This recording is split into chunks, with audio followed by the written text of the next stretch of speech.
ಸನಾತನ ಮಹಾದ್ರುಮ, ನಮ್ಮ ಹೆಮ್ಮೆಯ ಸನಾತನ ಸಂಸ್ಕೃತಿಯ ವಾಹಿನಿ.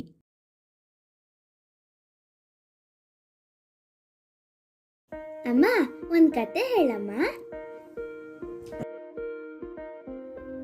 ಒಂದೂರಲ್ಲಿ 4 ಜನ ಸ್ನೇಹಿತರು ಇದ್ರು. ಅವರೆಲ್ಲರೂ ಒಂದು ಹಂತದವರೆಗೆ ವ್ಯಾಸಂಗ ಮುಗಿಸ್ಬಿಟ್ಟು ಇನ್ನು ಏನಾದರೂ ಹೊಸದು ಕಲಿಬೇಕು, ಏನಾದರೂ ಸಾಧನೆ ಮಾಡಬೇಕು ಅಂತ ಯೋಚಿಸ್ತಾ ಇದ್ರು.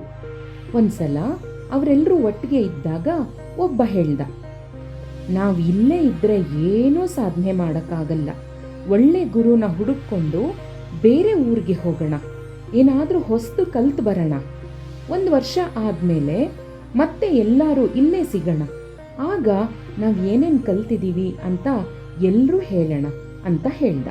ಆಗಲಿ, ಹಾಗೆ ಮಾಡೋಣ ಅಂತ ಎಲ್ಲರೂ ಒಪ್ಕೊಂಡ್ರು. ಸರಿ, ತಡ ಮಾಡೋದು ಬೇಡ ಅಂತ ಹೇಳಿ ಮಾರನೇ ದಿನನೇ ಒಬ್ಬೊಬ್ಬರೂ ಒಂದೊಂದು ಊರಿಗೆ ಹೋದ್ರು. ಸಮಯ ಕಳೀತು, 1 ವರ್ಷ ಆಯಿತು. ಅವರೆಲ್ಲರೂ ಮಾತಾಡ್ಕೊಂಡಿದ್ದಂಥ ದಿನ ಬಂದೇ ಬಿಡ್ತು. ಎಲ್ಲರೂ ಒಂದು ಕಡೆ ಸೇರಿದ್ರು. ನೀನೇನು ಕಲಿತೆ ಅಂತ ಒಬ್ರಿಗೊಬ್ರು ಕೇಳ್ಕೊಂಡ್ರು. ಆಗ ನಾನು ಕಲ್ತಂಥ ವಿದ್ಯೆನ ವಿವರಿಸೋಕ್ಕಿಂತ ಪ್ರದರ್ಶನ ಮಾಡಬೇಕು, ಸೂಕ್ತ ಸಮಯ ಬರಲಿ, ನಾನು ಏನು ಕಲಿತೆ ಅಂತ ತೋರಿಸ್ತೀನಿ ಅಂತ 3 ಜನ ಹೇಳಿದ್ರು. ಆಗ 4ನೇವನು ಮಾತ್ರ, ನಾನು ಹೇಳ್ಕೊಳ್ಳೋ ಅಂಥ ವಿದ್ಯೆ ಏನೂ ಕಲಿಯೋಕ್ಕಾಗಲಿಲ್ಲ, ನನಗೆ ಅಂಥ ಅವಕಾಶನೇ ಸಿಗಲಿಲ್ಲ ಅಂತ ಹೇಳ್ದ. 3 ಜನ ಅವನನ್ನು ಗೇಲಿ ಮಾಡಿ ನಕ್ಕಿದ್ರು. ನೀನೊಬ್ಬ ಮೂರ್ಖ, ಇನ್ನು ಮುಂದೆ ನಮ್ಮ ಜೊತೆ ಬರ್ದೇನೆ ನಿನ್ನ ಪಾಡಿ ನೀನು ಇದ್ಬಿಡು ಅಂತ ಹೇಳಿದ್ರು. ಆಗ 4ನೇವನು, ಹಾಗೆ ಮಾತ್ರ ಮಾಡಬೇಡ್ರೋ, ಚಿಕ್ಕ ವಯಸ್ಸಿಂದ ನಿಮ್ಮ ಜೊತೆನೇ ಇದ್ದೀನಿ, ಈಗ ಮಾತ್ರ ನನ್ನನ್ನು ದೂರ ಮಾಡಿಬಿಡ್ರೋ, ನಿಮ್ಮ ಜೊತೆ ಸೇರಿಸ್ಕೊಳ್ಳಿ, ನೀವೆಲ್ಲರೂ ಏನೇನು ವಿದ್ಯೆ ಕಲ್ತಿದ್ದೀರಾ ಅಂತ ನನಗೂ ತೋರಿಸ್ರೋ ಅಂತ ಕೇಳ್ಕೊಂಡ. ಆಗ ಇನ್ನೊಬ್ಬ ಹೇಳ್ದ, ಹೋಗಲಿ ಬಿಡೋ, ನಮ್ಮ ಜೊತೆ ಬರಲಿ, ನಾವೆಲ್ಲರೂ ಒಟ್ಟಿಗೆನೇ ಇದ್ವಿ ಅಲ್ವಾ, ನಮ್ಮ ವಿದ್ಯೆ ಏನು ಅಂತ ಅವನಿಗೂ ಗೊತ್ತಾಗಲಿ ಅಂದ. ಸರಿ, ಒಂದಿನ ಹೀಗೆ 4 ಜನನೂ ಪಕ್ಕದ ಊರಿಂದ ತಮ್ಮ ಊರಿಗೆ ನಡ್ಕೊಂಡು ಬರ್ತಾ ಇದ್ರು. ಅವರು ಕಾಡಿನ ಮೂಲಕ ಹೋಗಬೇಕಾಗಿತ್ತು. ಹಾಗೆ ಹೋಗುವಾಗ ಒಂದು ಕಡೆ ಒಂದಷ್ಟು ಮೂಳೆಗಳು ಬಿದ್ದಿರೋದು ಕಾಣಿಸ್ತು.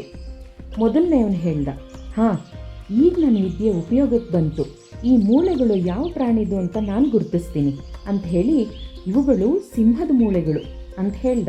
ಜೊತೆಗೆ ಆ ಮೂಳೆಗಳನ್ನ ಸಿಂಹದ ಆಕಾರದಲ್ಲಿ ಜೋಡಿಸ್ದ.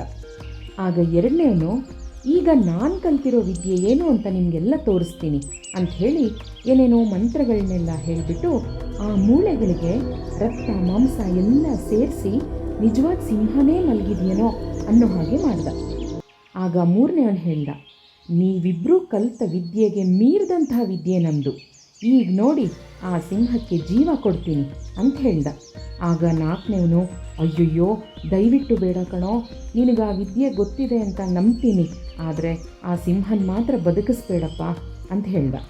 ಅದಕ್ಕೆ 3ನೇವನು, ಅದು ಹೇಗೆ ಸಾಧ್ಯ, ಇವರಿಬ್ಬರು ಅವರವರ ವಿದ್ಯೆನ ಪ್ರದರ್ಶನ ಮಾಡಿದ ಮೇಲೆ ನಾನು ಮಾಡೋದು ಬೇಡವಾ ಅಂತ ಹೇಳ್ದ.